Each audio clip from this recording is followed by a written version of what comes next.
Hello, dear students. My name is Anil Kumar Srivastav. I teach ESIR in optional and polity, governance, and constitution in GS. I would like to tell you the new syllabus was introduced in 2013 after the recommendation of the Arun Nigvekar committee, and the UPSC accordingly introduced this new syllabus. In this new syllabus, the much more weightage has been given to the GS papers, which in fact consist of four such papers. If we add up essay paper, then it becomes five compulsory papers beside two language papers, as had been the earlier case.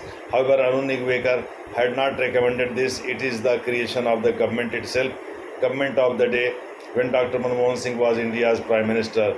Since the Prime Minister is the head or cabinet minister of the personal pension and public grievances, and he works through the office of a state rank minister. So,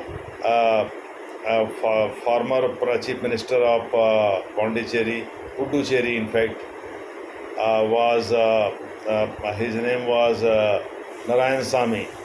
Narayan Samy, in fact, was the state rank minister who reversed the recommendations of Arun Nigvekar committee and rather made the status quo ante position.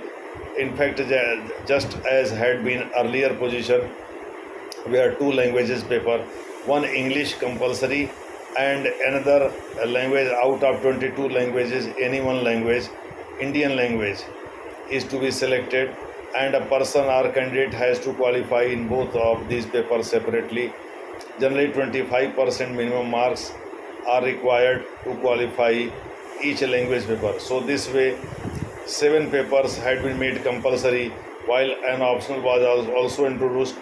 In place of 2 optionals, 1 optional was now kept there, with the 2 in fact papers of 250 marks each.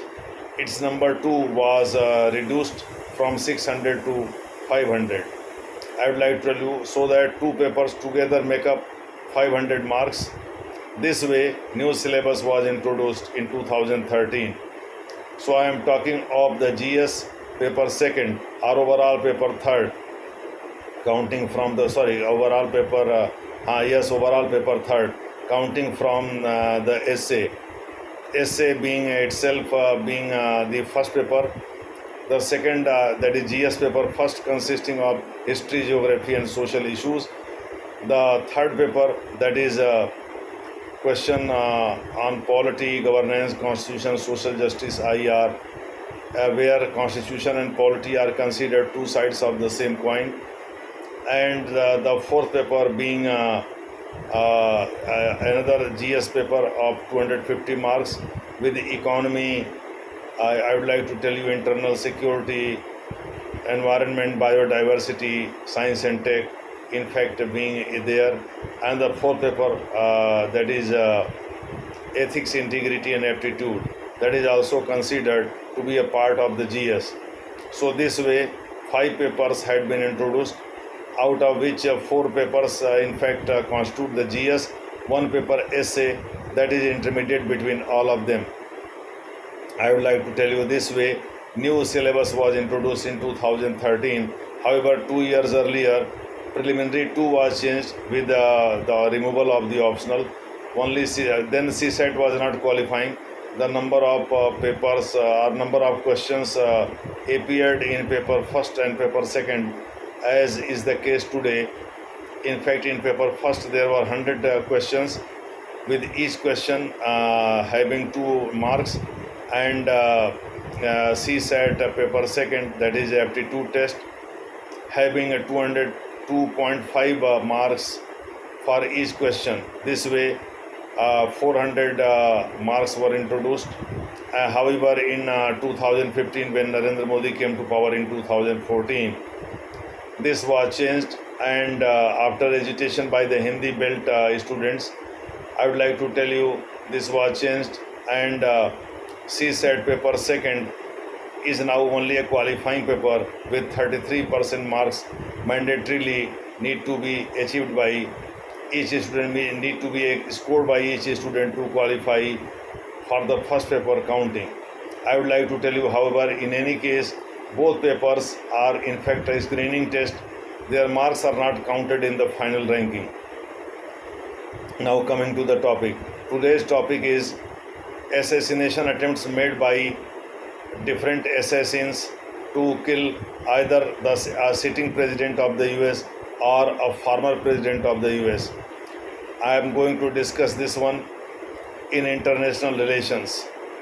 I would like to tell you the first attempt was made in 1835 against Andrew Jackson, who is infamous or who is notorious for introducing Jacksonian system, which is called a spoil system. In fact, an incumbent president under this system was fully authorized to recruit all civil servants, 100% civil servants, ranging from Group A to Group D, and the succeeding president, if he happens to be another person, I would like to tell you, I'm belonging to another party, especially supposing Republicans were followed by Democrats, or Democrats were followed by Republicans. In that case, I would like to tell you the succeeding president in fact removed all the incumbents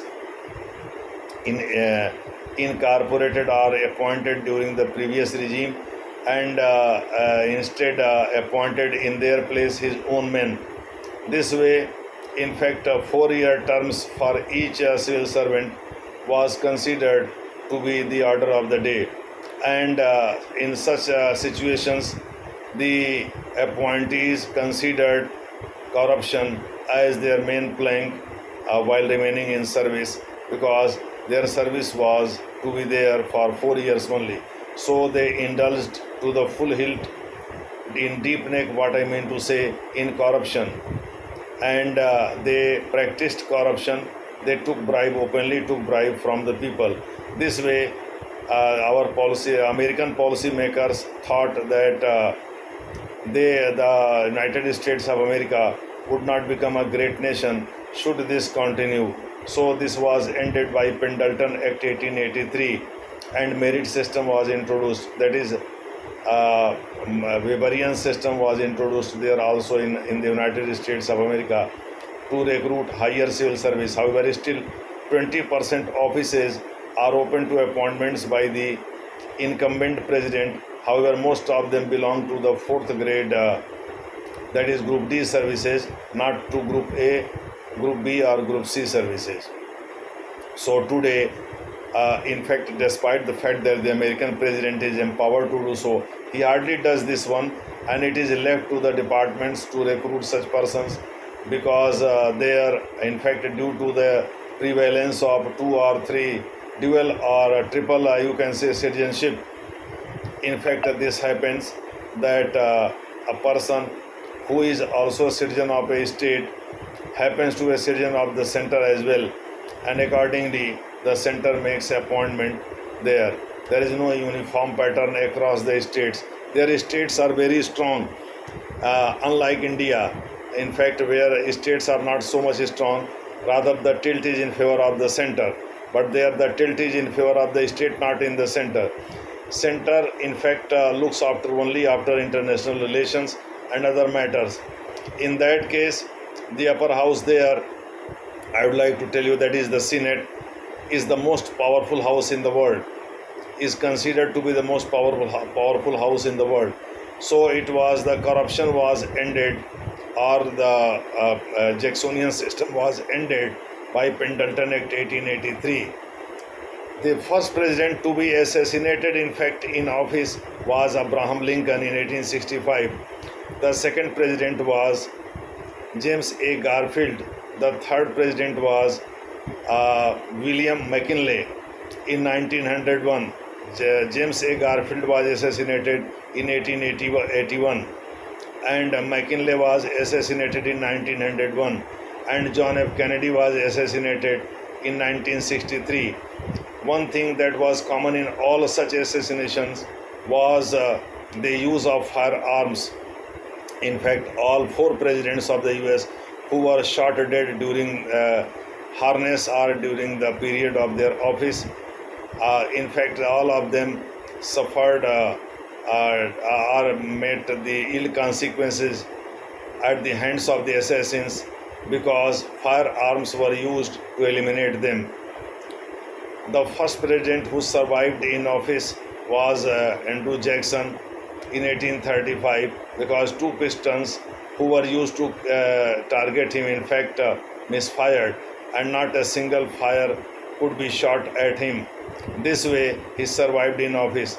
The second person who however who suffered injuries, in fact he could not though he survived in office but he could not sustain injuries. In fact he did not die in the office.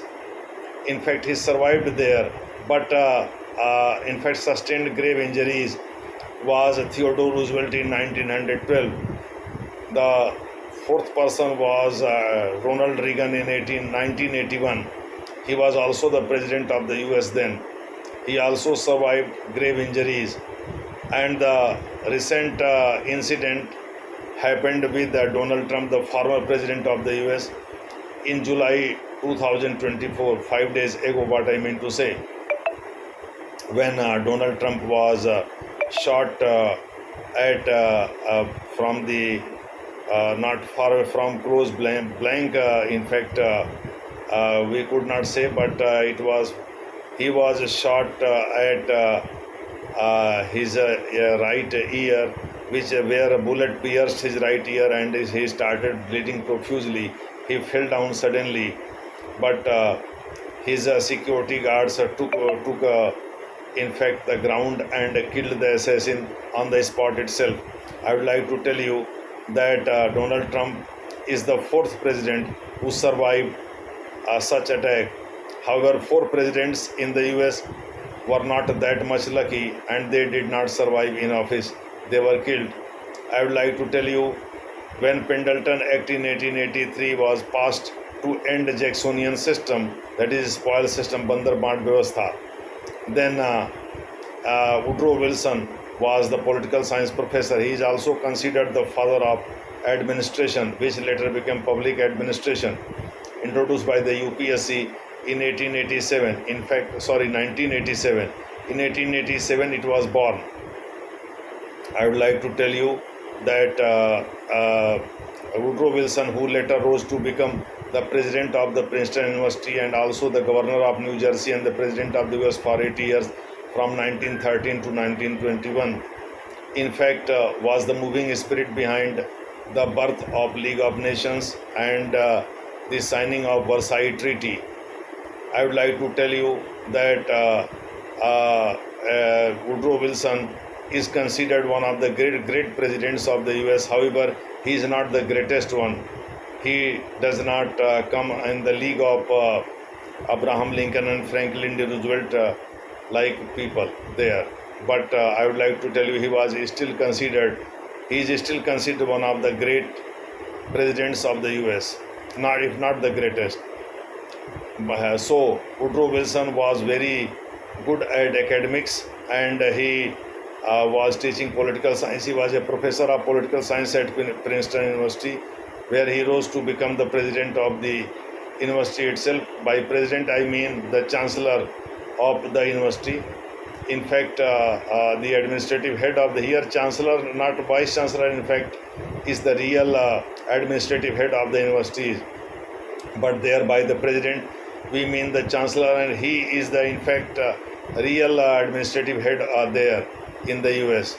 So out of the 80 universities that figured prominently in the top universities of the world, in top 10 I would like to tell you, together with Oxford and Cambridge, once upon a time, not far away, in fact a few years back, in fact Princeton University is one such university which is now known as Syracuse University perhaps. I would like to tell you that this is the story that I have told you, tracing the history of assassination attempts at the US presidents. Thank you for watching this.